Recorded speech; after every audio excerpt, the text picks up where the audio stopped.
Hello बच्चों, paper में ज्यादा समय नहीं बचा और पेपर में जो मैथ के सवाल आएंगे वो यही आएंगे जो मैं आपको करा रहा हूँ। मोस्ट इंपोर्टेंट पार्ट है 25 नंबर का। जिस बच्चे ने ये मैथ का पूरा किया तो 100% उसका सिलेक्शन होगा। ये सारे सवाल आज की क्लास में हम लोग करने वाले हैं। ध्यान से 30 तरह के सवाल आपके आते हैं। जो खंड खा होता है वो आपका अंगणित परीक्षण का ही होता है और इसमें टोटल आपको 20 सवाल करने होते हैं, 41 से लेकर 60 तक के। तो ये सारे क्वेश्चन जो आपको स्क्रीन पर दिखाई दे रहे हैं, ये सारे सवाल आज हम लोग जो है हल करने वाले हैं और इसी पार्ट के ऊपर आपका सिलेक्शन निर्भर होता है। खंड खा जो अंगणित परीक्षण है इसी के ऊपर आपका सिलेक्शन निर्भर करेगा। अगर आपने ये वाला भाग अच्छे से कर लिया इस पेपर का तो समझो आपका सिलेक्शन 100% पक्का हो जाएगा। चलिए देखते हैं।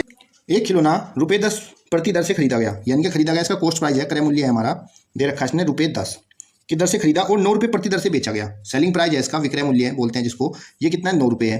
तो कह रहा है कि इसको कितनी हानि प्रतिशत होगा ये बताना है। तो बच्चों देखो, महंगा खरीदा सस्ता बेच गया तो इसको हानि हो गई, यानी कि इसको लॉस हो गया। और हानि बराबर क्या होता है, क्रय मूल्य माइनस विक्रय मूल्य। 10 में खरीदा था, 9 का बेचा तो उसको ₹1 का क्या हुआ, नुकसान हुआ। हमसे पूछ रहा है इसका हानि प्रतिशत क्या होगा, लॉस परसेंटेज। तो हानि प्रतिशत निकालने के लिए बच्चों क्या होता है, हानि बटे में क्रय मूल्य और गुणा में 100। हानि कितने की हुई बच्चों, इसको ₹1 की हानि हुई, किस पर, क्रय मूल्य क्या था 10 पर, गुणा में 100 कर देंगे, 10.100 तो कितना 10% की इसको हानि हो गई। ऑप्शन नंबर आपका फर्स्ट राइट आंसर हो जाएगा। ठीक है। और अगर आपको लाभ प्रतिशत निकालना हो तो उसके लिए क्या करते हैं, लाभ बटे क्रय मूल्य। बस ध्यान रखना है क्रय मूल्य हर बार में नीचे ही आएगा। हेलो बच्चों, देखिएगा ध्यान से। एक साइकिल सवार 6 मिनट में 2.4 किलोमीटर की दूरी तय करता है, उसकी गति क्या होगी, हमें ये बताना है। ठीक है बच्चों। तो साइकिल सवार समय कितना लगाता है, ये समय है 6 मिनट। इसको हम ऐसा करते हैं बच्चों, सेकंड बदल देते हैं। 1 मिनट में 60 सेकंड होती है तो 6 मिनट में 60 गुना 6 3600 सेकंड हो जाएंगे।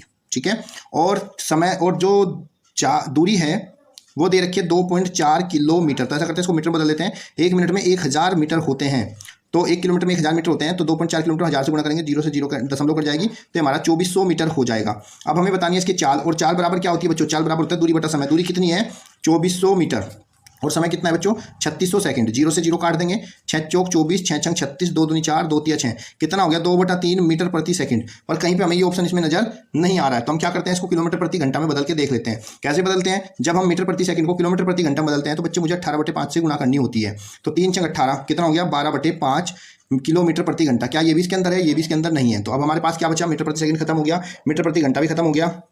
ठीक है, नहीं, किलोमीटर प्रति घंटा भी खत्म हो गया। अब हम दूसरा देखते हैं, हमारे पास 2 ऑप्शन बचे हैं। एक बचा किलोमीटर प्रति घंटा जो कि नहीं है, अब बचा हमारे पास मीटर प्रति घंटा। ठीक है बच्चों। तो बच्चों अब हमारे पास बचा है किलोमीटर प्रति मिनट का ऑप्शन। तो अब हम किलोमीटर प्रति मिनट के ऑप्शन को देख लेते हैं निकाल के। ये 2.4 किलोमीटर है और मिनट जो है 6 है, तो 6 से करेंगे तो 0.4 किलोमीटर प्रति मिनट हो जाएगा। ये वाला ऑप्शन भी यहाँ पे नहीं आएगा। तो अब कौन सा बचा हमारे पास, एक ऑप्शन बचा है हमारे पास मीटर प्रति घंटा का। तो मीटर प्रति घंटा में निकाल के देख लेते हैं कितना आएगा। अब मीटर प्रति घंटे का ऑप्शन निकालने के लिए देखो, किलोमीटर है 2.4 किलोमीटर है, इसको मीटर में चेंज करेंगे तो 1000 से गुणा करेंगे, मीटर से बदलेगा तो कितना हो जाएगा 2400 मीटर हो जाएगा। और जो समय है हमारे पास, जो टाइम है, ये तो डिस्टेंस थी, जो टाइम है वो 6 मिनट है। 6 मिनट को हम घंटे बदलेंगे तो 6/60 करना पड़ेगा, जो कि 1/10 हो जाएगा। ठीक है, मतलब कि 0.1 घंटा। अब हम इसको स्पीड निकालेंगे, डिस्टेंस अपॉन टाइम। डिस्टेंस कितनी है 2400 मीटर है और समय कितना है 0.1 घंटा। पॉइंट हटा के ऊपर 0 लग जाएगी तो कितना हो जाएगा 24,000 मीटर प्रति घंटा। ठीक है बच्चों।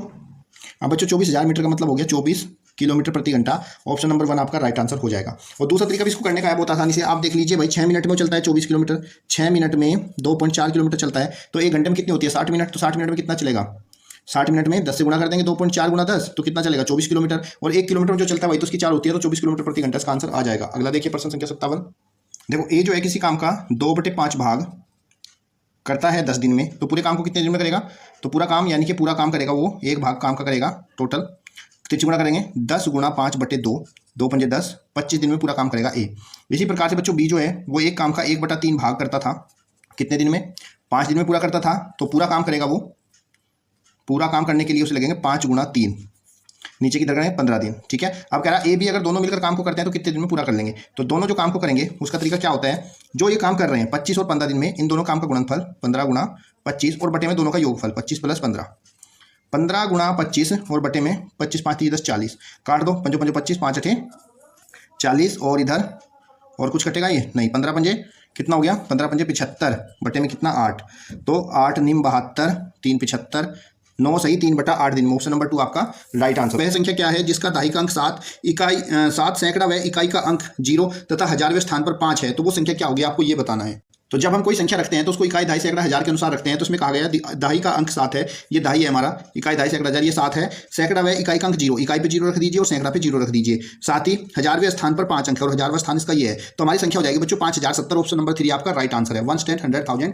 ये ध्यान रखना। अगला प्रश्न देखिए ध्यान से, कह रहा है 649 में 3 अंकों की सबसे छोटी संख्या घटाने पर क्या शेषफल बचेगा, ये बताना है। तो हमारी संख्या है 649।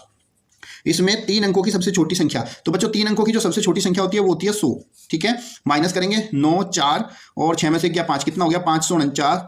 ऑप्शन नंबर आपका सेकंड राइट आंसर है। कभी भी देखिए 3 अंकों की छोटी संख्या पूछेगा तो आप 100 लिख दीजिए, 2 अंकों की छोटी संख्या पूछेगा तो 10 लिख दीजिए, 4 अंकों की छोटी संख्या पूछेगा तो आप 1000 लिख दीजिए, मतलब जितने अंकों की छोटी संख्या पूछेगा एक के आगे उतने ही जीरो आ जाएंगे, ठीक है बच्चों। अगला प्रश्न देखिए, प्रश्न संख्या आपका 43 है। 98 के अभाज्य गुणनफल के रूप में लिखो। तो अभाज्य गुणनखंड तो हम यहाँ से देखकर भी लिख सकते हैं। अभाज्य मतलब अभाज्य संख्या होती है, गुण अंश से अभाज्य नहीं, ये भी हट गया, ये भी हट गया। 17 से 49 से 343 ये भी, तो ये होगा 7 दूनी 14 से 98। ऑप्शन नंबर 1 आपका राइट आंसर है, क्योंकि इनकी गुणा कर रहे हैं 98 आ रहा है और सारी संख्या अभाज्य है। लेकिन बच्चों अगर आपको निकालना है, कोई बड़ी संख्या आ जाए नहीं पता चला गुणा करके, तो आप ऐसे भी निकाल सकते हो। 2 चौक 8, 2 नीम 18, 17 से 49, 7 एकम 7। तो देखिए इसके गुणनखंड आ गए 2 गुणा 7 गुणा 7, तो ऑप्शन नंबर आपका 1 आपका राइट आंसर है। और शॉर्ट में आप ऐसे भी कर सकते हो, इनकी गुणा करके देख लीजिए जिसमें 98 आ जाए, लेकिन जिनकी गुणा कर रहे हैं वो सारी संख्या आपकी अभाज्य होनी चाहिए। वैसे तो ये भी आपका 98 आ रहा है, लेकिन 14 संख्या आपकी अभाज्य नहीं है, भाज्य है। अगला आप देखिए प्रश्न संख्या 44। 50 और 67 में किस संख्या से भाग दें कि क्रम से 5 और 7 शेष फल बचे। हमें ऐसी संख्या बतानी है जिसमें हम 50 से और 67 से भाग करें और 50 को भाग करने पर जो शेष फल बचे वो 5 बचे और 67 को भाग करने पर शेष फल 7 बचे। तो उसके लिए हम क्या करते हैं बच्चों, जो भी हमारा इनका क्रम से शेष फल है इसी को माइनस करेंगे। 50 में से 5 को माइनस करेंगे, आपका 45 आ जाएगा, और 67 में से इसके शेष फल को माइनस करेंगे, आपका 60 आ जाएगा। उसके बाद जो भी दोनों संख्या बची, इन दोनों संख्याओं का मासा निकाल लेंगे। मासा निकालने के लिए हम इसके अभाज्य गुणनखंड करने होंगे। 45 का करते हैं 3 एकम 3, 3 पंजे 15 और 3 पंजे 15 और आपका 5 एकम 5। इस तरीके से हम 60 के अभाज्य गुणनखंड करेंगे बच्चों। 2 तिया 6, 2 से 15 और 3 पंजे 15 और 5 एकम 5। यहाँ पे बच्चों हमारे पास अभाज्य गुणनखंड आ चुके हैं 45 के और 60 के दोनों के। तो हम इन दोनों अभाज्य गुणनखंड की तुलना करेंगे। देख लीजिए हमारे 45 के क्या क्या आए हैं। 45 के अभाज्य गुणनखंड आए हमारे 3 गुणा 5, और बच्चों 60 के हमारे अभाज्य गुणनखंड है 2 गुणे 2 गुणे में 3 और इंटू में 5। अब बच्चों हमारा जो मासा होता है, मासा वो संख्या होती है जो दोनों में कॉमन होती है। तो यहाँ पे देख लीजिए 3 जो है हमारा दोनों में है, तो मास हमारा 3 जो है दोनों में है, और 5 भी हमारा दोनों में है, तो 5 तिया 15, तो वो संख्या हमारी 15 हो जाएगी। ऑप्शन नंबर 4 आपका राइट आंसर। ऐसे कभी भी पूछे कि वो संख्या क्या है जिससे दी गई संख्या में भाग देने पर शेषफल ये बचे, तो हम पहले क्या करेंगे, संख्या में से उन शेषफल को माइनस कर देंगे, और जो भी वो माइनस करने के बाद संख्या आएगी उनका मासा निकालेंगे, और जो भी मासा होगा वही हमारा अभिष्ट आंसर हो जाएगा। अगला प्रश्न देखिए, प्रश्न संख्या 45। प्रश्न आपका 30, 36, 90 के लासा और मासा में अंतर क्या होगा। तो पहले बच्चों का लासा और मासा निकाल लेते हैं। 30 के अभाज्य गुणनखंड कर लेते हैं। 30 का हो जाएगा 2 से 15, 3 पंजे 15 और 5 एकम 5। उसके बाद बच्चों हम यहाँ पे 36 के अभाज्य गुणनखंड कर लेते हैं। 2 से 36 18, 2 नीम 18, 3 तिया 9 और 3 एकम 3। उसके बाद 90 के अभाज्य गुणनखंड, 2 से 90 कटेगा आपका 45 बार, 3 से 15 और 3 पंजे 15 और 5 एकम 5, ठीक है। उसके बाद हमारे जो अभाज्य गुणनखंड आए 30 के इनको लिख लेते हैं। 2 गुणे 3 गुणे 5, उसके बाद हमें 30 के हो गए हमारे पास। उसके बाद 36 के अभाज्य गुणनखंड लिखेंगे 2 इंटू 2 इंटू 3 इंटू 3। उसके बाद बच्चों हम यहाँ पे 90 के अभाज्य गुणनखंड लिखेंगे 2 गुणा 3 गुणा 3 गुणा 5। अब यहाँ से बच्चों हमें क्या करना है, पहले मासा निकाल लेते हैं। कितना आया इसका मासा, देखिए मासा के लिए क्या करते हैं, जो सब में कॉमन होते हैं हमारे अभाज्य गुणनखंड। देखो 2 है तो इनमें से एक 2 ले लीजिए। यहाँ पे बच्चों हमारा एक जो है 3 उस तीनों में है, यहाँ से आप जो है 3 ले लीजिए, क्योंकि बच्चों 5 जो है इसमें है, इसमें लेकिन इसमें 5 नहीं है बीच वाले में, तो हमारा मासा जो है 2 तिया 6 हो जाएगा। अब हम बच्चों यहाँ पे लासा निकालेंगे अपना। लासा के लिए क्या करते हैं, जो इनमें कॉमन थे उनको तो रखना ही रखना है, साथ ही जो बच गए थे, जैसे कि यहाँ पे 3 और 3, देखो इसमें और इसमें 3 है, तो इन दोनों 3 के नाम का एक 3 यहाँ पे लेंगे इंटू में, और क्या बचा हमारे पास एक 2 बचा, ये 2 लेंगे यहाँ पे, और उसके बाद एक 5 है दोनों में, तो इन दोनों के 5 के नाम का एक 5 भी यहाँ पे लेंगे। उसके बाद इनकी मल्टीप्लाई कर देंगे। 2 तिया 6, तिया 18, पंजे 90 दूनी 180। कितना हो गया बच्चों, 180 हो गया। अब यहाँ से बच्चों इसने क्या कहा था हमसे कि एलसीएम और एचसीएफ में अंतर क्या है। एलसीएम हमारा बच्चों 180 आया और एचसीएफ 60 आया, इनका अंतर निकाल देंगे। तो 180 में से 6 को माइनस कर देंगे, तो कितना हो जाएगा 174। ऑप्शन नंबर आपका 4 राइट आंसर हो गया। ठीक है बच्चों, मुझे उम्मीद आपको समझ में आ गया होगा। लासा मासा बहुत अच्छे सीख लीजिएगा, उसकी कंप्लीट क्लास मैंने कराई है, जिसका लिंक आपको डिस्क्रिप्शन में मिल जाएगा। अगला प्रश्न देखिए, बहुत ही बढ़िया सवाल है ये भी, और ये तुम चाहे लिखवा लो, ये प्रश्न पेपर में आएगा और हर साल आता है इसके जैसा प्रश्न। 2 संख्याओं का गुणनफल 1008 है, उनका लासा 168 है, तो मासा बताइए मासा क्या होगा। तो बच्चों जब हमें गुणनफल दिया जाता है और लासा है, तो गुणनफल को 1008 जो भी गुणनफल है इसको हम इसके लासा से भाग करेंगे, तो हमारा बच्चों मासा आ जाएगा। इसको हल करेंगे, यहाँ से बच्चों 2 से काट देंगे। 2 पंजे 10, 0 2 चौक 8, 2 तिया 6, सॉरी 2 8 16, 2 चौक 8, 84 आ गया। 4 से कट जाएगा, 4 दूनी 8, 4 एकम 4, और यहाँ से 4 एकम 4 बचा कितना, 1 4 दूनी 8, और बचे कितने 2 4 6 24 21। ये कितना हो गया हमारे पास 126/21, और बच्चों 21 छिक्का 126 होते हैं, तो हमारा यहाँ पे जो मासा है ये हमारा 6 आ जाएगा। ऑप्शन नंबर 2 आपका राइट आंसर। कभी भी ऐसा प्रश्न हो, संख्याओं का गुणनफल कीजिए और लासा से उसको भाग कर दीजिए मासा। कभी कभी संख्या अलग अलग भी दे देगा, बोलते हैं भाई 2 संख्या जैसे मान लो 25 और कुछ भी दे दिया, यहाँ पे इनका जो है लासा दे देगा, तो पहले आप इन संख्याओं का गुणनफल करिएगा, उसके बाद फिर उसको भाग करना है। ठीक है बच्चों, अगला प्रश्न देखिए, प्रश्न संख्या 47, गुणनफल ज्ञात करना है आपको। तो बच्चों इसका गुणनफल ज्ञात करना है, ये 1 सही 13/21 गुणा 4 से 1/8 और गुणा में 14/17। तो इसका गुणनफल ज्ञात करने से पहले हम इनको जो है मिश्रित भिन्न में दे रखा है, हम इसको अनुचित भिन्न में बदलेंगे। 21 का 21 और 13 कितना हो गया, 3 और 1 4 और 2 और 1 3, 34/21 प्लस 8 चौक इनकी गुणा करते हैं, 8 चौक 32 और एक ऊपर जो है इसको जोड़ेंगे 33/8 और गुणा में 14/17। इनको काट दीजिए, जो भी कट रहा है नीचे से ऊपर वाली संख्या को हम किसी को भी कट कर सकते हैं। तो यहाँ से बच्चों 17 एकम 17, 17 दूनी 34 हो जाएगा, और 2 चौक 8, और इधर बच्चों 7 या 21 और 7 दूनी 14 है। 3 से 33 कटेगा 11 बार। ऊपर की तरफ क्या बचा हमारा, और 2 से भी 2 ही कम 2, 2 दूनी 4, कितना बचा बच्चों 11/2 बचा। ऊपर से 11 और नीचे 2, 2 पंजे 10 और 1 हासिल और 2, तो 5 से ही 1/2 आपका आंसर आ जाएगा। ऑप्शन नंबर 1 आपका राइट आंसर है। अगला प्रश्न देख लीजिए बच्चों, प्रश्न संख्या 48। इनमें से कौन 1 के बराबर है, मुझे उत्तर दीजिए किसका सही आंसर आएगा।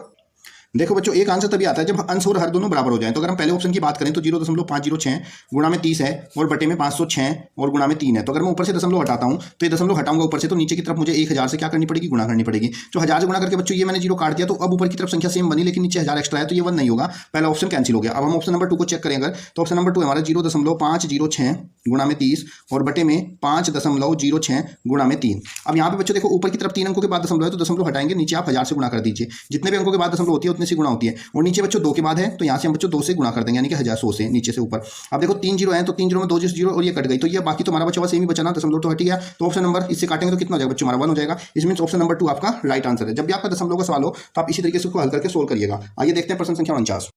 हेलो बच्चों, ध्यान से देखिएगा, इसका मान हमसे पूछा गया क्या होगा। तो जब इस तरह के सवाल हल करते हैं तो यहाँ पे हमें बोर्ड मास और ब्रैकेट का नियम ये होता है कि अगर हमारे पास बार है तो पहले बार को सोल्व करते हैं, उसके बाद छोटे ब्रैकेट को, उसके बाद आपका मझला ब्रैकेट, और उसके बाद फिर हम सबसे बाद में बड़ा ब्रैकेट हल करते हैं। तो यहाँ पे देख लीजिए, सबसे पहले हम छोटा ब्रैकेट हल करेंगे। छोटे वाला जो कोष्टक है वो हमारा यहाँ पे दिया गया है। तो पहले आप क्या करोगे, पूरे सवाल को ऐसे लिख लोगे, 25 15 प्लस 5 गुणा मझला ब्रैकेट 22 माइनस, इस छोटे वाले को हल करेंगे तो छोटे वाला खुलेगा, 26 में से 6 घटाएंगे तो आपका 20 बचेगा, तो अंदर बचेगा 22 माइनस 20। छोटे वाला ब्रैकेट हमने हल कर लिया, इसको बाकी ब्रैकेट को ऐसे ही लगाएंगे। इस ब्रैकेट के बाद किसका नंबर आने वाला है आपका, मझले ब्रैकेट का, जिसको कर्ली ब्रैकेट भी बोलते हैं, मिडिल ब्रैकेट भी इसी का नाम है। 25 भाग 15 प्लस 5 गुणा, अब बच्चों देखो इसको हल करेंगे तो ये वाला ब्रैकेट भी हट जाएगा, 22 में से 20 माइनस करेंगे तो 22 में से 20 जाके 2 बचेगा, तो आपका 5 गुणा 2, और यहाँ पे बच्चों बड़ा ब्रैकेट अभी लगा रह जाएगा। फिर 25 भाग, अंदर की तरफ हमारे पास 15 प्लस 5 गुणा 2 है, लेकिन जब हम बोर्ड मास करते हैं तो बोर्ड मास में पहले बच्चों भाग किया जाता है, फिर गुणा, फिर जोड़ा जाता है, फिर घटाया जाता है। तो इस प्रक्रिया में देखिए सबसे पहले क्या करेंगे हम, भाग है ही नहीं तो गुणा करेंगे, गुणा है तो गुणा करेंगे आपका 15 और 5 दूनी 10, तो 15 प्लस 10 हो जाएगा आपका ये। इसके बाद हम इसको हल करेंगे, 25 भाग 15 10 कितने हुए बच्चों, 25 हुए। अब देखो 25 को 25 से भाग करेंगे, जब समान संख्या को समान संख्या से भाग करते हैं तो 25 से कम 25, आपका उत्तर 1 आ जाएगा। ऑप्शन नंबर 1 आपका राइट आंसर है। इस तरह के सवाल जब बच्चों आप हल करोगे तो आपको ब्रैकेट का ध्यान रखना है कि पहले सबसे छोटा ब्रैकेट होता है हल, उसके बाद आपका मझला और फिर बड़ा ब्रैकेट। अगर बार है तो उससे पहले बार होगी, और कहीं पे बोर्ड मास लगेगा तो पहले भाग करेंगे, फिर गुणा, फिर जोड़ और फिर घटा। ठीक है बच्चों। अगला, एक रेलगाड़ी 6 घंटे 30 मिनट की यात्रा के बाद अपने निर्धारित गंतव्य पर रात्रि 9 बजे पहुंची, उस रेलगाड़ी ने कब चलना प्रारंभ किया था, ये हमें बताना। भाई एक गाड़ी जो है रेलगाड़ी रात में पहुंची है, गाड़ी रात में किस टाइम पहुंची है गाड़ी, 9 बजे, और रात का जो टाइम होता है उसको बच्चों पीएम बोलते हैं। और पीएम टाइम को अगर मुझे घंटों में बदलना हो तो मैं क्या करता हूं, उसमें 12 घंटे प्लस कर देता हूं। तो 0 0 12 9 9 2 11 2 21 बजे पर ये पहुंची। लेकिन ये कितने घंटे का सफर किया था, 6 घंटे 30 मिनट का सफर किया था। हमें बताना कितने बजे इसने चलना शुरू किया था, यानी कि 21 बजे से पहले कितने बजे चलना शुरू किया था। तो इसने लगाया 6 घंटा 30 मिनट, तो रात को 21 घंटे पर ये पहुंची। हम क्या करेंगे, 21 घंटे में तो 6 घंटे 30 मिनट को माइनस कर देंगे। अब जब हम इसको माइनस करते हैं बच्चों, तो इधर वाला जो भाग है ये हमारा घंटे का है और ये वाला भाग हमारा मिनट का है। तो हम जैसे नॉर्मली माइनस करते हैं कैरी लेके, ऐसे तो नहीं कर सकते क्योंकि ये तो हमारे घंटे हैं और ये हमारे मिनट है। तो जब 1 घंटा इधर से इधर कैरी लेंगे तो 1 घंटा मिनट वाले क्षेत्र में आके 60 हो जाएगा, और इधर जहां 21 घंटे थे उसकी जगह पे यहाँ पे बच्चों 20 ही घंटे रह जाएंगे। अब हम 60 मिनट में से 30 मिनट को माइनस करेंगे तो 30 मिनट बचेगा, और 20 में से 6 को माइनस करेंगे, 10 में से 6 गए, कितना बचा 4, और इधर बच्चों 1। तो कितने बजे चली है, 14:30 बजे ये हमारी जो है ट्रेन थी वो चली थी, दोपहर के 14:30। अब 14:30 जो है इसको हम फिर से अपने PM AM के टाइम में बदलेंगे। तो ये 14:30 है, इसमें से 12 फिर से आप माइनस कर दीजिए, 12 घंटे माइनस है 0 3, 4 में से 2 गया 2, 1 में से गया 0। तो 2:30 बजे चली थी ये अपराह्न, यानी कि दोपहर को 2:30 पर ये ट्रेन चली थी। ऑप्शन नंबर आपका 3 राइट आंसर हो गया। कभी भी बच्चों आपका टाइम आए तो उसको आप टाइम को घंटे में बदलिए। अगर PM है तो 12 जोड़ दीजिए, AM है तो उसको ऐसे ही रहने दीजिएगा। अगला प्रश्न देखिए, 729 का वर्गमूल क्या होगा। तो 729 का वर्गमूल निकालना है, 729, और वर्गमूल का निशान लगाइए। वर्गमूल निकालने के लिए हमें करने होते हैं अभाज्य गुणनखंड। 729 के अभाज्य गुणनखंड करेंगे, 3 दूनी 6, 3 चौक 12 और 3 तिया 9, 3 8 24, 3 एकम 3, 3 दूनी 6 बचे 2, 3 नम 27, 3 7 21, सॉरी 3 7 21, 3 नम 27, 3 तिया 9, 3 एकम 3। यहाँ से बच्चों हमने सारे अभाज्य गुणनखंड कर दिए हैं। अब जब हम वर्गमूल निकालते हैं तो जो भी हमारे अभाज्य गुणनखंड होते हैं उनमें जोड़े में से एक एक लेते हैं, इनका जोड़ा बना लेते हैं, पेयर बना लिया। इस पेयर में से एक 3 आएगा, इस पेयर में से भी एक 3 आएगा, इस पेयर में से भी एक 3 आएगा, 3 तिया 9 तिया 27। तो जो 729 है इसका वर्गमूल 27 होगा। ऑप्शन नंबर 2 आपका राइट आंसर। कभी भी आपको वर्गमूल निकालना हो तो दी गई संख्या के अभाज्य गुणनखंड करने हैं, उनका जोड़ा बनाना है, और जोड़े में से जो संख्या आएगी उसमें से एक एक संख्या आपको लेके गुणा कर देनी है। अगला प्रश्न देखिए, बेहतरीन प्रश्न है। 5 कलम का मूल्य 15 पेंसिल के मूल्य के बराबर है, तो 90 पेंसिल के बदले कितनी कलम ली जा सकती हैं। तो बच्चों ये ना हमारा अनुपात का क्वेश्चन है, कलम और क्या है, पेंसिल।